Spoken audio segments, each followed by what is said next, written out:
చేనేత కార్మికులకు తెలంగాణ ప్రభుత్వం అభయహస్తం పథకాన్ని ప్రకటించింది. నేతన్న పొదుపు, నేతన్న భద్రత, నేతన్న భరోసా పేరుతో 3 రకాల పథకాలను అమలు చేయాలి అని నిర్ణయించింది.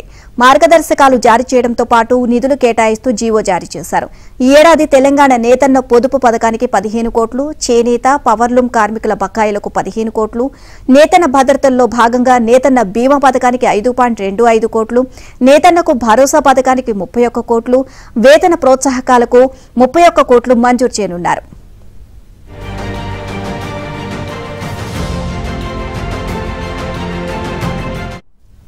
తెలంగాణ నేతన్న పొదుపు పథకం కింద చేనేత, పవర్లూమ్ అనుబంధ కార్మికులు వేతనాల నుంచి నెలవారీగా 8% వాటా ధనం జమ చేస్తారు.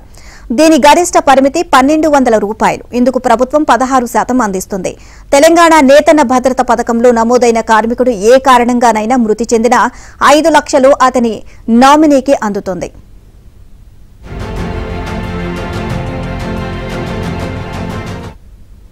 ఈ పథకంలో 65 ఏళ్ల గరిష్ట వయో పరిమితిని ఎత్తివేశారు. 59 ఏళ్లు దాటిన వారికి ఇది వర్తిస్తుంది.